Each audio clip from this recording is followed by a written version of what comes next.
থলির ভেতর হাত থেকে শাশুড়ি বিড়বিড় বিড়বিড় করে মালা জপছেন। বউ! গটগট গটগট করে হেঁটে গেল।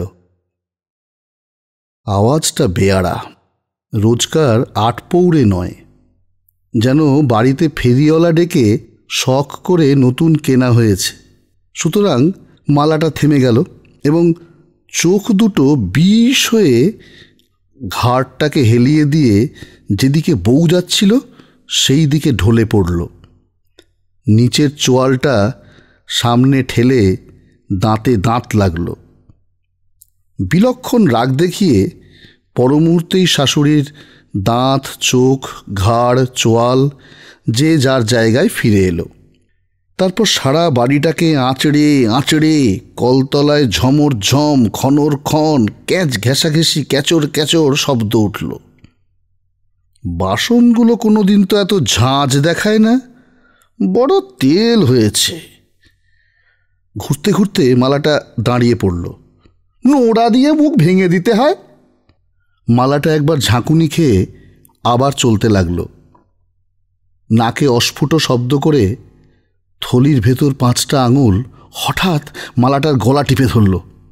মিনসের আক্কেলও বলিহারি। কোত্থেকে এক কালো অলুক্ষণে পায়ে খুরওয়ালা ধিঙ্গি মেয়ে ধরে এনে ছেলেটার গলায় ঝুলিয়ে দিয়ে চলে গেল। কেন, বাংলাদেশে ফর্সা মেয়ে ছিল না? বাপ অবশ্য দিয়েছিল থুয়েছিল। হ্যাঁ, দিয়েছিল। গলায় রসুরি দিয়ে আদায় করা হয়েছিল না। এবার মালাটাকে দয়া করে ছেড়ে দেওয়া হলো। শাশুড়ির মুখ দেখে মনে হচ্ছিল থলির ভেতর হাত ঢুকিয়ে দিয়ে এই সময়ে কি যেন তিনি লুকোচ্ছিলেন। একটা জিনিস, কমাস আগে বৌমা মরবার জন্য বিষ খেয়েছিল। ভাসুরপো ডাক্তার না হলে ও বউ এ বংশের গালে ঠিক চুনকালি মাখাত।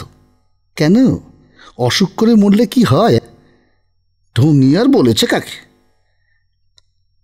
হাতে এক রাশ ময়লা কাপড় নিয়ে কালো বউ গটগট গটগট করে সামনে দিয়ে চলে গেল।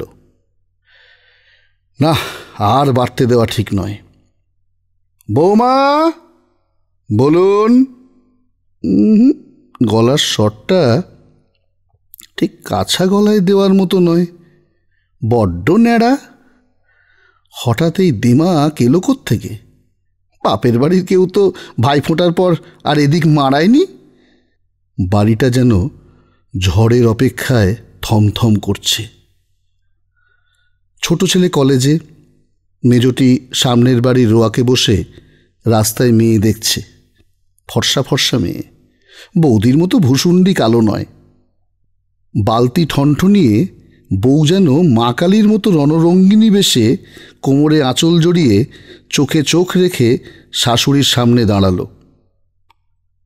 শাশুড়ির কেমন যেন হঠাৎ গা ছমছম করতে লাগলো। তাড়াতাড়ি থলির মধ্যে হাতটা লুকিয়ে ফেলে চোখ নামিয়ে বললেন, আচ্ছা থাক, এখন যাও। বউ মাথা উঁচু করে গটগট গটগট করে চলে গেল। তারপর একা একা পা ছড়িয়ে বসে মোটা চশমায় কাঁথা সেলাই করতে করতে শাশুড়ি এফোঁড় ওফোঁড় হয়ে ভাবতে লাগলেন, বউ হঠাৎ কেন বিগড়ে গেল? তার একটা তদন্ত হওয়া দরকার। তারপর দরজা দেবার পর রাত্রে বড় ছেলের ঘরে আড়ি পেতে এই এই কথা কানে এলো। বউ বলছে, একটা সুখবর আছে। পরের কথাগুলো এত আস্তে যে শোনা গেল না। খানিক পরে চকাস চকাস শব্দ। মা হয়ে আর দাঁড়াতে লজ্জা করছিল, কিন্তু তদন্তটা শেষ হওয়া দরকার। বউয়ের গলা। মা কান খাড়া করলেন, বলছে, দেখো, ঠিক আমার মতো কালো হবে। এরপর একটা ঠাস করে শব্দ হওয়া উচিত। ও মা! বৌমা বেশ ডগমগ হয়ে বলছে, কি নাম দেব জানো? আফ্রিকা। কালো মানুষেরা কি কাণ্ডই না করছে সেখানে।